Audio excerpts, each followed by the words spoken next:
Hello everyone, welcome back to another Watchin. Today we're going to take a quick follow-up look at the watch I received for my October watchgang Black subscription. So if you guys saw the unboxing, you know I received this Grayton Classic. So let me say a couple of things first before we go too much into the watch. I actually think their presentation was pretty awesome. I mean, came in a nice box. This would be a great gift box.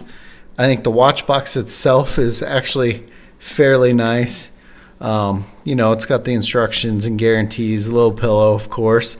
Came with a cleaning cloth.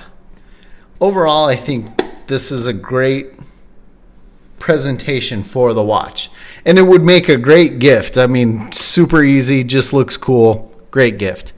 So I received one of the classic edition watches, and this one is the 44 millimeter.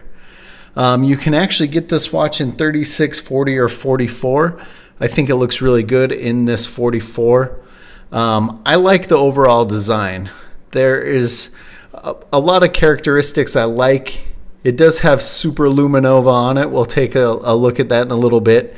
But I like that it's very simple and looks like part of the dial and doesn't overpower the dial.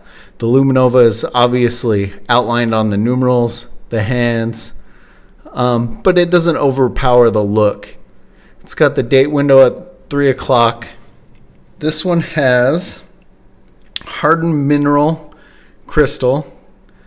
It is on a leather alligator strap. Has their logo on the buckle. No logo on the crown. It does have a Seiko NH35A automatic movement.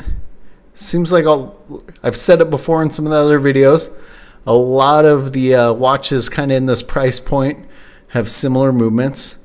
It's got the quick release straps, which I think this is one thing that I love, the quick release straps, honestly, being able to swap out a strap pretty easy. But I think because this leather strap feels like it's one of those padded or foam filled one, it makes it so the actual little latch or lever is pressed in pretty far. I mean, it's still super easy to push down the strap and get it out, but I thought that was a little weird. Overall, not a killer on the watch. Now for me, you guys know, not a fan of the gold. And this one, I did put up for trade and had no takers. So I did what any crazy watch person would do to be able to wear a watch that they got, because I showed a couple of my friends pictures of this and they thought I was crazy because they thought it looked awesome. And I really do like the design of the watch. So I bought a matching belt so I could wear it to work, get the belt that matches the gold and the design a little bit, and I've worn it a few times. I think it's a really comfortable watch. Let's take a look at it on wrist. I am actually sporting one of the Aragons that I need to do a follow-up on. This was the Fusion that I got on sale. Oops. So I like the watch. I like this Grayton overall. I think it's comfortable. There's something weird for me that the strap falls in between where I would like to wear it and where I need to wear it. So it's either too loose or too tight. So that's one drawback for me on the strap itself. It's just kind of a weird in-between spot for me. And maybe if I wear it a little bit more, it will break in and fit just a little better. I guess I have a weird kind of in-between size wrist. Now, the dial is kind of interesting because as I looked at most of their stuff on their site, I couldn't find this particular style, but they had similar ones, and in their pictures it looks a little different. but the description on the main dial face was silver white, and it made me really look, because this looks super gold to me in person, but I'm wondering if it is a reflection of the case that gives the dial a little bit more gold tone than I thought, because sometimes it does look silver gold. So little different. If you buy this direct from them, it's $235. About the only other place I've seen them is on eBay, and I'm guessing most of them are watchgang watches. Cheapest one I saw was $110. And honestly, I think the guy's selling himself a little short. I think the watch is actually really nice overall.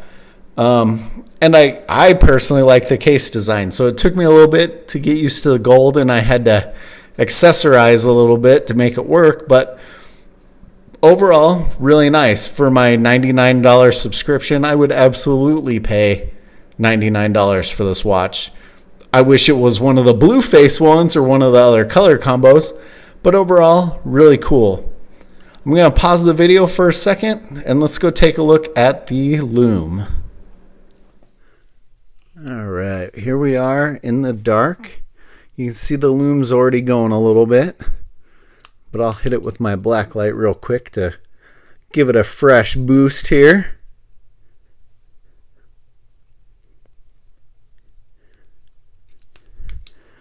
Overall, not bad loom. Like I said, the cool thing is in the light, the loom markers and where the loom is on the watch, the dial, doesn't overpower the actual dial. Some watches do. I think this still has just a nice, clean look. All right, guys, we are back in the light. We're gonna finish this one up. So overall, I think Watchgang did well with the $99 black subscription. I personally like this watch and think if you could find one for a reasonable price, I would say go for it. I like the classic look. I think overall, really nice piece. I think the value's there. The guys that are trying to unload them super cheap, I think they're kind of underselling themselves a little bit. But I'd love to know what you guys think. Let me know in the comments. As always, guys, thanks for watching.